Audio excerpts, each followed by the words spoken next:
So Gary, the games keep rolling around quickly. Was it training yesterday to warm down?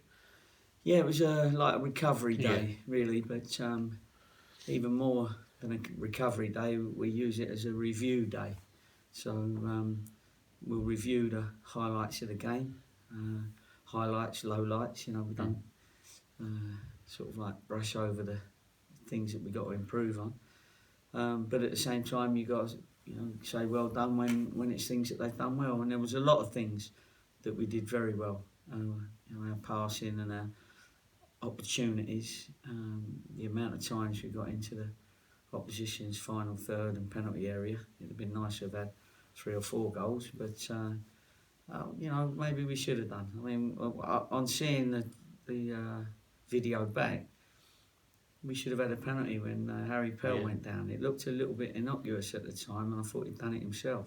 But actually, it was a bad tackle. The fella's gone over the top of the ball a bit, and not a bit. And he had his foot in the ground, and so that's a penalty all day long anyway.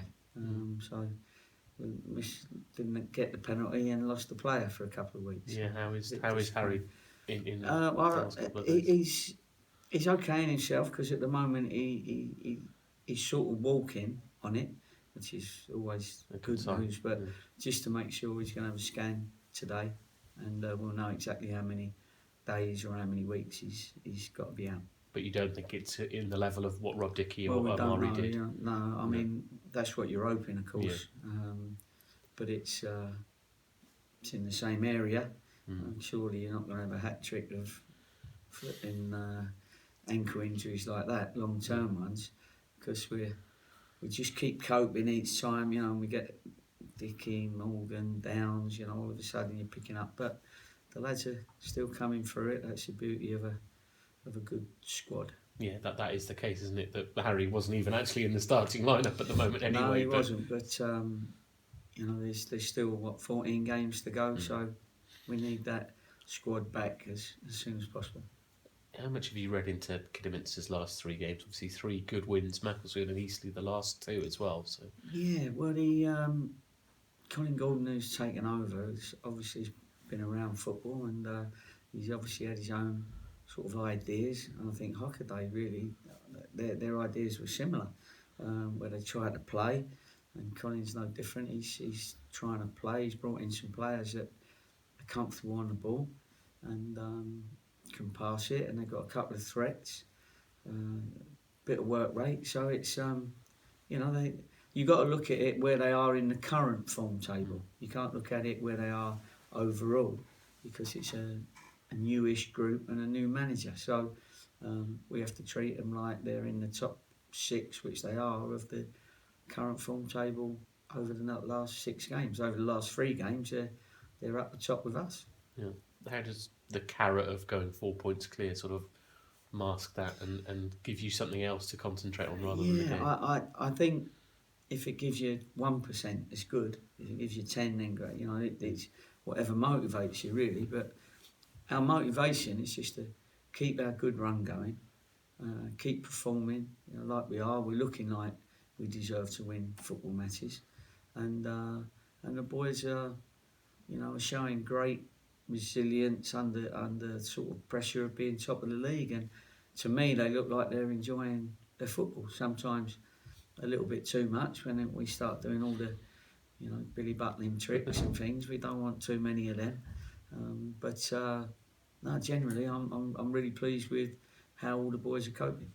Jack Bartram said something on Thursday where he said that we go into each game not thinking that we need to win, but that we want to win. Yeah. Is that something that can be the difference? We say, one of the things we say is take winning and losing out of the equation and just give your best. And that's all you can do. And every week, if you do that, then you end up where you deserve to be. So don't worry about it. Let's just go out and put the energy in, be brave, be bold, and see what happens. And that sort of confidence, if you like, and that mentality is getting them through some awkward games. 19 unbeaten now. 1 more game unbeaten would be equaling a club record. Right. So that's probably something that. Did you think that to be up there challenging, you'd have to go close to sort of setting records? Well, we didn't know that at the time, but of course, we've been doing that, and then the team up the hill have done the same, haven't they? So that, we've still got to be aware that where they are.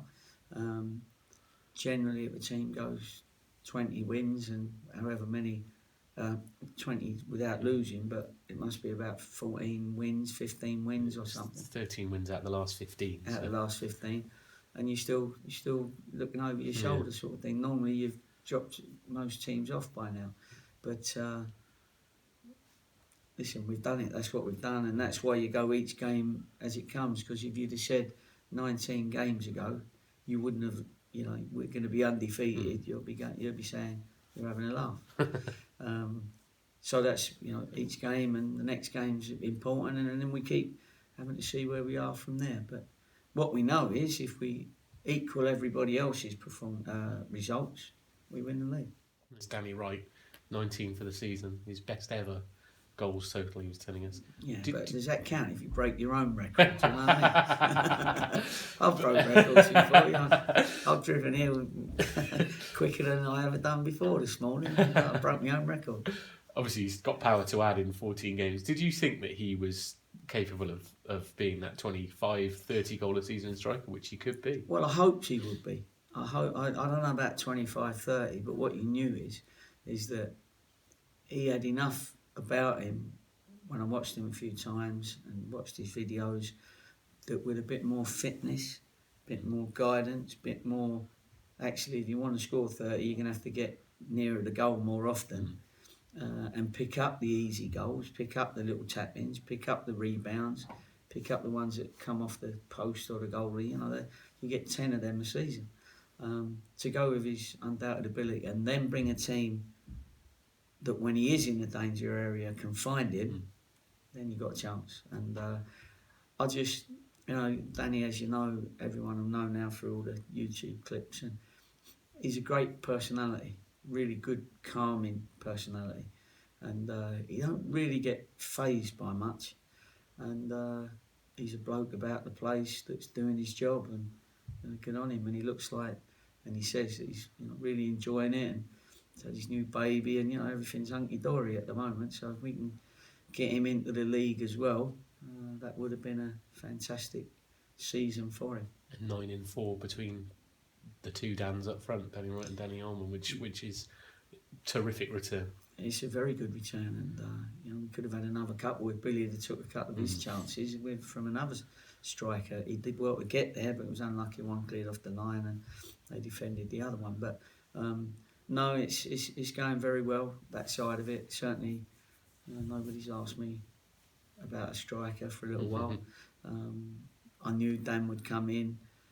Somebody who hits so many shots on target every game is going to score goals. He's got to score goals, and they say he's the top striker in the league for hitting the target. So that's a good striker when you can keep getting shots in from all areas, and he does do that. Keepers have to make saves. See, this is the second in a run of 4 games in 11 days.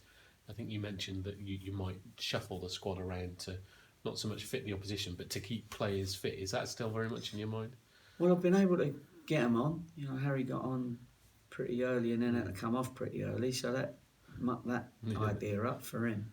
And then, you got Billy Munsey and George. I brought in Jordan, so that sort of got him his 90 minutes. George has played nearly every game, only when he was suspended, and done well for us.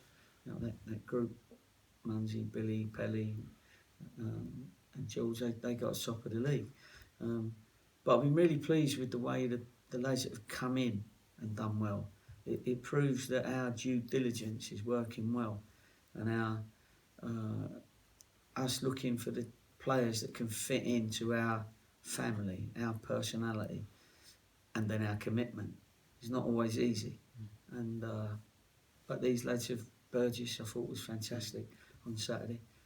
I'll tell you somebody we haven't got to forget at a minute. You might have even had him down to ask me, but his pal, Danny Parsons. There's another Dan. It's a year of the Dan, isn't it? Listen, because he's not looking for any praise. He's never around when you hand out praise. You know, I can't ever remember shaking his hand at the end of the game or something. I don't know where he goes, but how magnificent has he been, by the way, and especially with Downsy being out.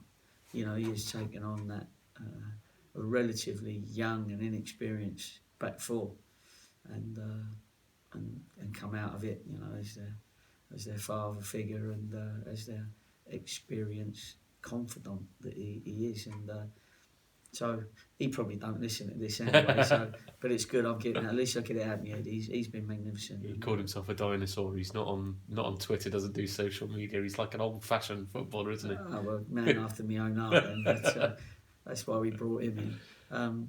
Yeah, he's a solid person as well as a solid footballer. And he could play midfield and all, you know, because he's got a ability. When we have training, he messes about and goes up front. He could play up there as well. So he's in his enthusiasm, he's still a teenager.